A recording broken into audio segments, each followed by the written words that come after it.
This Galvanic Camo is, in my opinion, one of the nicest camos in all of Call of Duty. And because of the way Modern Warfare 2 works, you can apply it to any of your weapons, which is absolutely awesome. And shockingly, you don't even need to buy it in a bundle or spend hundreds of hours grinding it out. All you need to do is to complete the veteran mode of the newest raid. Now that does mean you need to complete the normal version of the raid and then the veteran mode of the raid, but you can do that. And I've got a guide right here to show you exactly how to complete it. As we go through, I'll talk about the differences from the normal raid to the veteran raid, but I'm just going to show you the veteran raid because there's no point showing it twice. But you do need 2 friends to do it with, so whether you find 2 people in the comments here or on a Discord or something like that, or you've got 2 friends that will hop on with you, you really just need to be able to communicate with people. If you try and do this with randoms, it'll be a bit of a nightmare. If you enjoy this video, if you don't find this a bit of a nightmare, don't forget to like and subscribe, that helps me out a bunch. Right, let's get started.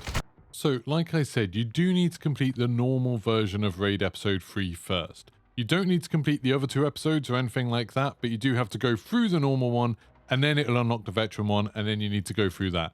They're basically the same, but I will point out a few of the differences as we go through. Don't worry too much about whether you've upgraded your kits or anything like that. It obviously will be easier if you've got some of those perks from upgrading them, but it's far from difficult, and you won't really have any trouble at all. We ran with 2 assaults and a medic because the assaults having loads of armor is really good, and the medic's stim pistol is pretty handy too. When you spawn in and go down this first corridor, there's the first big change for this raid, and that's that you can change your kit at the beginning, then also there's a loadout crate, so you can go in here and edit your loadout, make sure you've got the exact guns you want. I was just using an ISO Hemlock and some dual pistols. I found the dual pistols actually really effective. I used Akimbo X13s, fully automatic. They absolutely shred through the AI. But you can use whatever you want. You don't really ever need to do many sort of long range fights in this. So I would say an assault rifle and an SMG, or an assault rifle and some pistols, something like that, and you'll be absolutely fine. For the first section, I suppose is meant to be a bit of a puzzle. Basically, you just need to hit this switch, and then that will call an elevator, which you're going to be jumping onto. Now, it looks a little bit like you can just land on the elevator from quite a long way away, but I would say if you try, it's very, very easy to miss it and fall to your death. And when you're playing in Veteran, for each checkpoint, you only get 3 revives. So your team probably aren't going to be too happy with you if you waste a revive because you didn't want to wait for the elevator and you just wanted to jump. But once the elevator gets to the top and you all hop on, then it will start dropping down and enemies will come out of these different corridors. Obviously you could jump off the lift and go down the corridors, but there's not really anything in them. A couple of the ones nearer the bottom are used for the Easter egg if you want to get the other camo, but I'll let you find another video for this. I just want to show you how to complete it and get the good camo, because the Easter egg one's actually a little bit rubbish. Whenever the lift stops, then you're going to need to jump off. Now you can land there like Scotto just did. You can get over there without dying onto the next platforms. You don't need to mess around with the little platforms on the side at all. Just jump down here and it'll break your legs a little bit, but it will generally be fine. So for this stop, you just want to go to the kind of south platform, the one where you jump off to the platform to the south, and then you're going to have to fight through a bunch of enemies and corridors. There's nothing careful to watch out for, just fight them. I tend to use Semtexes to take out the shieldy boys, and there are quite a lot on this map, so Semtexes are super useful. But obviously there are 3 of you, so if they're aiming at one person, the other 2 can just run around behind and kill them. Do be careful, obviously on Veteran the enemies here are quite tough. They've all got armor. On the normal mode, the only thing that's different about this is that the enemies don't have armor, so they're much, much easier to kill. But other than that, you have to do basically the same thing, which is pretty common through nearly all of this raid. Eventually, after you've cleared out a bunch of these enemies, and you really do have to clear them out, if you try to run past the enemies, they'll just shoot you in the back and kill you, so it's not worth it. Just go through here, follow little red arrows, and you should find a lever, which you just saw. There we go, Scott is pulling that, and that will keep the elevator coming down. You can see there, Scotto just decided to jump to his death because he thought the elevator was already there. Like I said, it's very, very easy to die at this point. But no, you have to wait for the elevator to come down, then you can jump to it. You do get 3 revives for every checkpoint, so this isn't actually much of a big deal when someone dies like that. But now while the elevator's going down, it's just exactly the same thing. There's going to be groups of 3 enemies come out on all of these platforms, so it's quite helpful to shoot them as soon as they come out, because they take a little while to kind of start shooting up at you. For whatever reason in this patch, all of the bots, whether it's in the raid or in DMZ, seem to be much better at shooting from a distance, but there's not much you can do about that. Just kill them as soon as they spawn and you'll be absolutely fine. Now, after a while, another stop will happen, and this time you're going to have to go both directions because you need to get a saw from one side and take it to the other. So on the south side, if you go down here, you'll see there's this kind of gate on the right. That needs to be cut through. And on the opposite side, so the north side, that's where you'll be able to find this big metal cutting saw. So whoever goes and gets the saw needs to hop back over and go over to this gate. And then you need to be ready to defend a little bit here, because while one person is cutting, they're not going to be able to do anything else at all, and enemies are going to spawn in front and behind you. If the person with the sword does drop down, then don't worry, they can get back up. There's kind of some ramps and stuff like that to climb back up here. So once that person starts cutting, enemies are going to spawn both through this gate down the corridor, and then they're also going to drop down through a little hole behind you into this room. There's a lot of them, and again, on Veteran, they've got armor, which makes them much harder to kill. The person cutting can stop at any time, and the progress is saved. So if you start getting a bit overwhelmed, or if someone gets down, then the person cutting can pause for a bit, do a little bit of shooting, and then get back to it.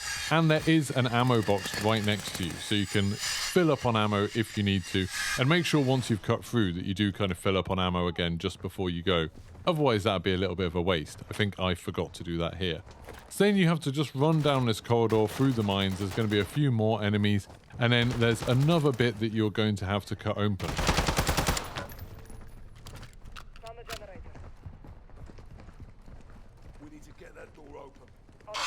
Same thing applies here. You're going to have to watch over them while they cut the door open, or if you're the person who's cutting, you just have to kind of sit there. It seemed like we had maybe less enemies during this bit. A lot of them spawned in the middle, so there's kind of two routes around here. It doesn't matter which one you take, they both go to the same place. But yeah, we hardly had any enemies here. Then there's the switch that you have to hit, and as soon as you hit that switch, you need to rush back to the elevator following this path, because if you take too long, then you end up missing the elevator and you won't be able to make it. You'll die when you hit it. So as soon as you hit that switch, rush back to the elevator. You can see we just made it, and then Flynn, I don't know how he survived that. That looked like an absolutely insane jump. But now you're kind of done with the elevator. You just have to ride it all the way to the bottom of the shaft. Once you get to the bottom, you can hop off now, and then you're going to be going through these double doors. It's one of these where you have to kind of get the whole team together before you can open it up. So just make sure you've filled up on armor or anything like that you need to. I just wanted to kill that enemy, but I couldn't be bothered in the end. And then you can move through into the next section. You're done with the elevator completely now. Now you're onto these train tracks. When you drop down here, you need to go left. And there's a bunch of trip mines in this corridor. If you kind of stick to the left, you can climb over the first bunch, go on to the next ones, and then climb up over the others. And you can get through here really quickly. Like, that's not much of an obstacle at all. I think it's just introducing you to the idea that there will be some kind of trip mines as you go through here. Now, when you get onto the next station, you can go through this kind of archway on the right and then through the ticket barriers. And you're going to be heading into this room where there is a yellow box that's kind of wedged in underneath a door. One person needs to hold the button. That will keep the door up and you can get the box out. And then you need to push the box over to this little bit near the ceiling so you can all climb up and get into there. There are some other things here that might lead to the Easter egg again, but once you hop over there, you're going to be fighting. There's a few enemies in there, but there's also some ammo and an armor point. So as soon as you've killed the enemies, just make sure you completely stock up. And if you want to change your loadout again, if you want to get like a different primary weapon, you can do that. There's some fancy guns and stuff like that dotted about. It's just a good opportunity to really think about what you need. I thought flashbangs are pretty good in this, and Semtex is really useful, but it's entirely up to you. I can't stress again, like, the Akimbo pistols are so good against the AI. I don't think I used them that much in this run, but they are super handy. Once you're done, you drop through that hole in the ceiling, and then you're in this incredibly dark bit, but it should be fine. And then when you push through, you're going to be in a room where there's a bunch of enemies that don't actually see you coming. This room is absolutely massive, and probably the best encounter in the entire raid. But it's really important that you take your time killing all of the enemies one by one. If you push too far forwards, you're going to go down because there's enemies on the balcony shooting down at you. There's enemies all around the room, so it's very easy to get surrounded. Just take your time. The enemies are not respawning at all or anything like that. Just make sure you kill every single one. Once you get towards the far end of the room, and we just kept hugging the right wall, so it's a little bit easier just to stick together, an enemy's going to start trying to shoot you with a grenade launcher. It looks a little bit like a rocket launcher because they come in a straight line, but it makes the sound of a grenade launcher at least. He's up on this little balcony a little bit where you can see all the explosions happening up there. He has more health than a normal enemy. It's just like fighting Velikan in DMZ if you've done that. But you need to kill him. Scotto managed to take him out by himself here while I was trying to res Flynn. So, not too difficult, I don't think. You can do it by yourself, or maybe Scotto's just an absolute legend. Who knows? Once you get up there, there's a button on the wall that Scotto just pressed, and that will turn all of the generators on. Once you've done that, you don't need to worry about more enemies spawning. We just had one to clear up there. But all the lights will come on, which will make things a bit easier. And now you've got the big numbers puzzle. Basically, on this computer on the wall, you will see there's an incredibly long code. Don't worry, you don't need to memorize it. But basically, you need to input the code using these computers that are all around the larger part of the room that you just fought through. So all around that room, there's numbers from 0 all the way up to 9. They're all spaced out and they kind of go in order but circle all the way around the room. So 9 is actually quite close to 0. It kind of loops back around like that. But one big problem is that when you turn the generator on, you made the floor electrified. There's water on the floor and now it's electrified, so you can't stand in the water very long without dying. So you can see here, this is the 9 station. I decided to go over to one of the other stations. You can see 7's over there on the right and then 6. On the left, you've got all of the ones like 0, 1 and 2. And basically, you have to hit each of those numbers in order that's on the code. So not too hard, right? Like you just need to hit, if the first number is 9, you hit that one. If the next one is 7, then the next person hits that one and so on. The problem is that you start running out of time. After you hit a number, you'll start hearing some beeping.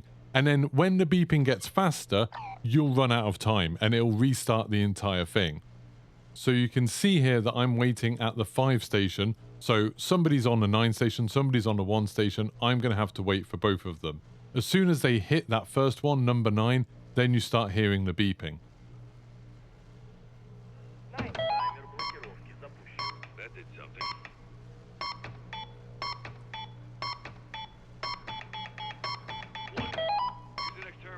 So as soon as it starts doing really fast beeping, bum bum bum bum bum bum bum bum, you want to press the next one because it's about to run out of time. If you do run out of time, on normal mode, you just have to start it again. On veteran, you get a new code, so you have to go to different stations, but then you have to start it again. So now you can see, instead of it being 915, it begins 438.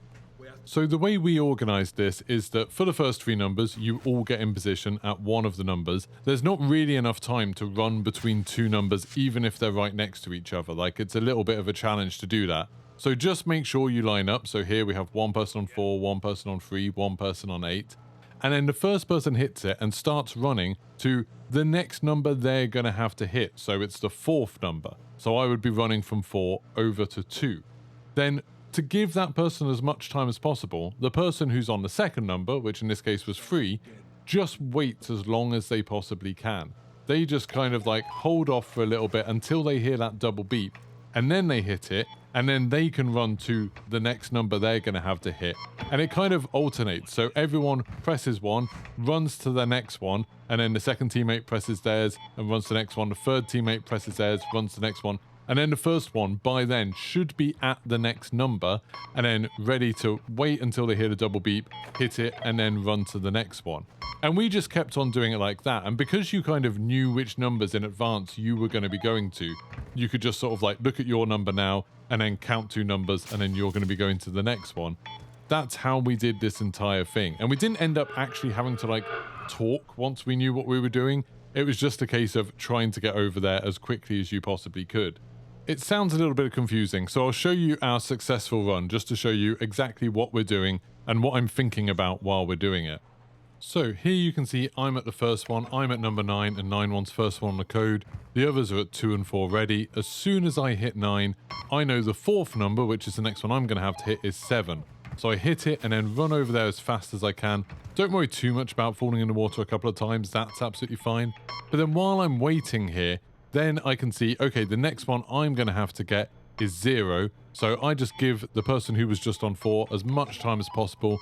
I hit 7 at the last possible minute, and now I've got to run over to 0, which is on the other side of the room. It's a really good idea to kind of get to know where all the numbers are, but you're going to kind of get to know where they all are inevitably anyway, just by having to redo this a few times. So you can see I got hit to 0 with a little bit of time to spare. I give the last person a bit more time and then hit it, but I can look and see, okay, I'm heading to 5 next, which I think is back kind of where I just came from. So I can just jump over again straight across the room. Sometimes it's quite funny, you see like your teammates in the corner of your eye rushing across the room at the same time. But there's a lot of coordination involved here, but it's weird that you don't really have to talk. So you can see here, and you can always see where it's up to, like where the code's up to, because the numbers that have already been hit will be flashing. So 5's not flashing, that's the one I'm on, so that's the one I'll have to hit next. As soon as it gets to the sort of like double beep, I hit it, and then I start running to the next one again. All of this kind of just relies on people making sure they wait for as long as possible, but don't wait too long and end up resetting the entire thing. So I only had to go from 5 to 4 there, which was a really quick one. And I also know once I've hit this one, I don't actually have another one to go to, because I've got two teammates who will do 6 and 3. But I do hit 4 and just have a quick look over at 3, and then I saw that Flynn was there, so I didn't really need to bother with that. So instead, I started heading to the exit, which is a door right next to where you turned the power on in the first place. The floor is still electrified, so, you know, make sure you still are a little bit careful. It will say once you've completed it, code accepted, and then the security door is unlocked, and you can head on over to that door, like I said, just near where you turned the power on, to go through it and go into the next encounter. For what it's worth, I did think this was the best encounter in a raid. I thought this was quite a lot of fun doing this. Once you work out how to do it, and once you've kind of got the rhythm right, it feels really cool. Like, it feels like the sort of thing I want from these raids, where everyone's having to do a role, everyone's kind of doing their part and relying on each other. And it's not incredibly difficult once you know what to do. It's just kind of fun, to be honest, climbing about. But once you've got all 3 people here, you should be able to hit this button to open up the next door and go out into the next section. So the next encounter you've got is this little room, like a canteen type area, where some shutters are going to open up and a bunch of enemies are going to come in from all over, including from the right, which I didn't really know about before I did this. So I end up going down here, I think. But yeah, try and kill as many of the enemies as you can. You need to kill them incredibly quickly, because after a while, a juggernaut's going to spawn, which is obviously a bit of a problem. Like I said, as soon as I went down, then Flynn went down after saving me. I put on my assault suit, which is one of the assault kit's abilities where you can put on, you get full armor straight away. You actually get a bunch of extra armor, I think. It makes you a little bit tougher and makes this whole encounter a lot easier.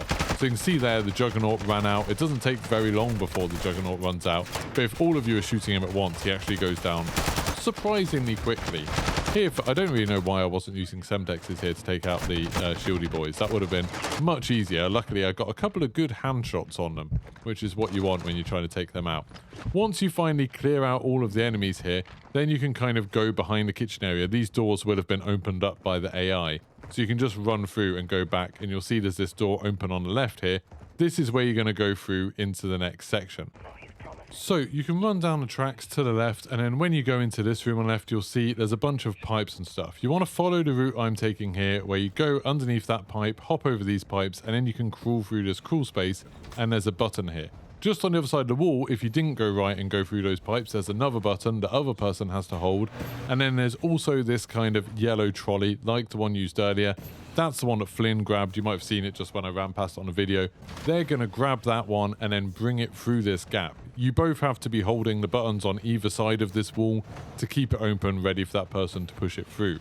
As soon as you've pushed it through, I actually shut the door on Scotto then, which is probably a little bit mean, but they can run around back through the path I took. But then you want to push the trolley up onto this little bit that you climb up, and then you can hop onto these vents, onto the pipes, and then go along the pipes. Watch out for the fire here. It turns on and off like really regularly, so just wait for it to go down.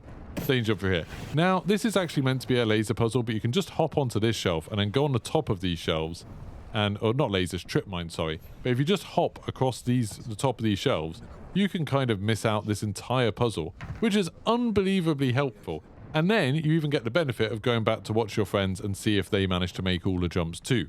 Luckily in this one, we all made it first time, which was quite nice. And then there's another door you need to regroup at to go through, and then you're going to be climbing through this air vent on the right, and there's a bit where you have to kind of go prone in order to crawl through it, just because obviously there's not enough space. Once you drop out of the vent, you're going to land in some water, and then you just need to turn around and swim through this tunnel. And then you're going to get into a big room where there are a bunch of enemies about. Now, this is one that seemed a little bit different on normal and on veteran.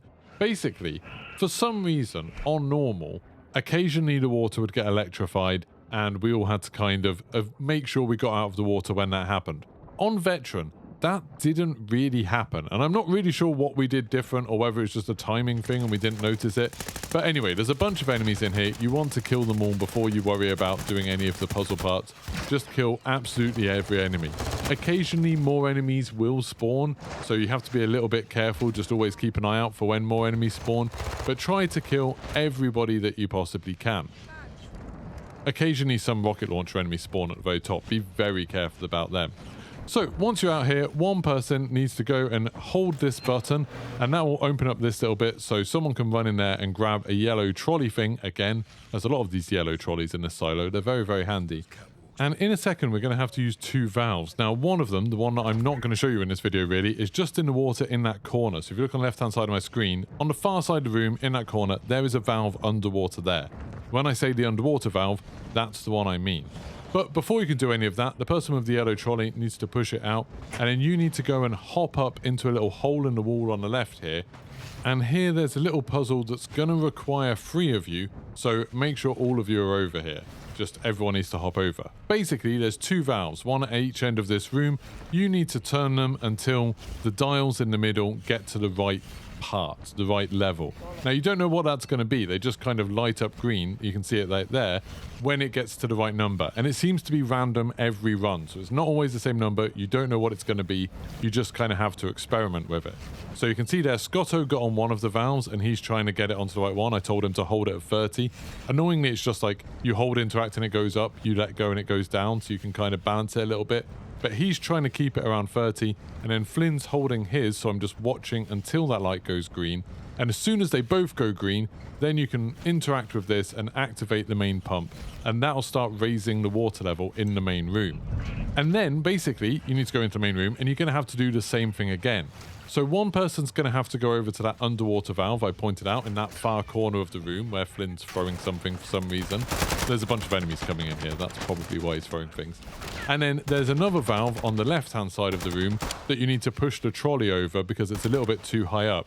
So you have to move the trolley over there and then stand on top of the trolley, and then you'll be able to do it. That place where I just killed some enemies up there on the balcony, that's where the next control is. That's where the gauges are that show you whether you're at the right value. So basically, one person needs to be looking at that while 2 other people are using the valves. The thing that makes this room a little bit more difficult is, like I said, for some reason the first time we did this, at some point the water got electrified. You can see in this game it looks a bit glitchy, like there's electric effects right on the top where the water level will be later. I think it was just bugged. I think it's probably meant to electrify at various points, but oh well. So like I said, there's one valve up here. I'm going to push the trolley over to it, then go on it, and I can just start moving that valve, and someone up in the control room can work out where it is that I need to kind of balance it at, and then the other person is going to be doing it underwater. When we did this on normal, the underwater valve value that it had to reach was really high, and that meant someone couldn't hold their breath long enough to do it. So what we had to do is have 2 people at that valve. One person would go down there and turn it as far as they possibly could, and then when they ran out of breath, they would get out of the water and run up to the control room, and the other person would go and finish turning that valve. You have to kind of do that, otherwise you get a bit stuck. But once you've done all of that, once both of them are done, the water level will start rising, and you see where Scotto is. There's a little room down there. Once the water level is high enough, he's going to be able to climb in there in order to hit another switch. Once he climbs up and hits that switch, these crane controls are going to be active. So you can see there, they've been overridden. And another person needs to climb up on top of that yellow crane, where you can see Flynn's climbed up now. And you're going to move the crane all the way to the left. While you do this, a bunch of enemies are going to spawn up on the balcony, and everyone kind of has a different angle on different enemies, so just make sure you take out as many as you can. When it looks fairly clear, you can go back to moving the crane very slowly all the way over to the left. And basically, there's another room that Flynn's going to have to jump to off the crane, and then that's where you're going to pick up some plastic explosives. So here you can see the crane is all the way over to the left, and Flynn's managed to jump off onto the room that's off to kind of the left of the screen here. He's picking up 2 lots of plastic explosives. Scotto can now jump out of the little room that he's in. The water looked like it was electrified here, but for whatever reason it didn't actually hurt him. So both of them could just get back onto that crane. Like, both of them need to be there, basically, and eventually I'm going to have to be there too. But I need to move the crane back into position, just underneath that gantry, kind of above where Flynn is. There's 2 interact prompts where you can place plastic explosives, so whoever picks them up just needs to go over there, place those 2, and then stand back a little bit, because that's all going to explode. So once the charges are set, just back off a little bit. You can just stand on the opposite end of the gantry, you don't need to go that far away. But then once they all explode, I hid on the ladder because I'm a coward apparently. But once they all explode, the gantry will be broken like this, and then I put the crane in the perfect position there. That was awesome. So then you can climb up here and get into the next section. Now, this is another saw section, so someone's going to be picking up a saw, and then you're going to choose one of these gates to undo. Basically, one of the gates is near some armor, and one of the gates is near some ammo. It doesn't really matter which one you do, the saw is over on this table. That's where Scotto just went to go get it.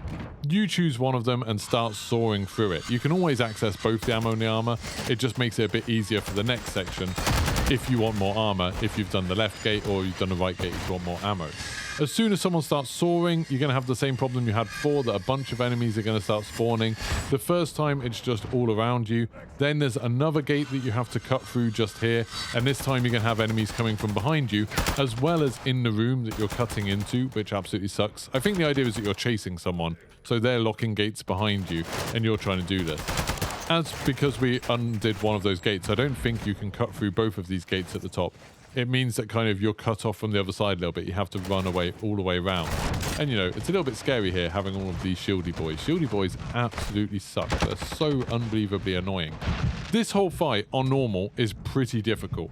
On veteran, again, you've just got more shieldy boys, more armored enemies. It just is a lot harder. But you've constantly got armor and ammo to keep you topped up, so at least you don't need to worry about that too much. Just keep communicating, like, where are the enemies coming from? Where are the enemies that are a problem? Because obviously shieldy boys are much worse than a lot of the normal enemies with guns. And the person who's cutting, again, you can leave it. So if you've got cut like a quarter of it, then everyone else is getting overwhelmed, just stop cutting for a bit, get back to shooting for a little while, and then you can resume cutting from where you left off. Like, there's no harm in stopping for a little bit or anything like that. Now Scotto's just got through the next one, but I've still got to clear out a bunch of these enemies. And now there's going to be another gate at the bottom of the stairs in the next room. And this is right near the end of the raid, but this is probably the hardest bit of the entire raid, I think. This is the fight that caused us the most trouble. So make sure you complete the setup, make sure you've got all of the ammo, all of the armor that you could possibly need. And then when you go down these stairs, and you can see I just came out here and was like, what's going on? When you go down these stairs, you can see there's a gate here. This is the next one you're going to have to get. And this time, you're not just going to have to fight guards who are on the other side of the gate, shooting at you from kind of 2 different sides in the gates. You're also going to have enemies coming from upstairs, so they'll be coming in through the gate that you just cut open, and then rushing down the stairs. So if you've got mines, set those up, that'll hold them off a bit. Do remember you've got the ammo boxes and you've got the armor boxes, so if you need to kind of keep on going back up to restock, you can. But enemies are going to be fighting you the whole time. Like I said, this is a pretty tough fight. When the jug comes, make sure that you call him out just so everyone can kind of group up to do damage to him as quickly as possible. You want to burn him down as fast as possible. And then remember, you can pick up his minigun, which is pretty effective here because there's just so many enemies. And I'm pretty sure on normal we had 2 juggernauts here. I'm pretty sure we had 2 juggernauts fight us. On veteran, I'm not entirely sure we ever saw 2 juggernauts, unless maybe Scotto just killed them first. As soon as the gates open, you can actually finish the mission. You're kind of done. We weren't entirely sure here, so you can see Flynn's just going back to get sort of more ammo, just in case, you know, veteran had anything to throw at us. This was our first run through on veteran. But then once you've opened the gate, you can just run around to the left, all gather up around this door, and then once you're all there, you can interact with it. I think there's a button on the side, and that will take you to the cutscene, and you have finished veteran, and now you have that absolutely awesome camo. It genuinely does look super, super cool. Like, it looks really good, and obviously you can use it in multiplayer, use it in Warzone, use it in DMZ, everything, which is great.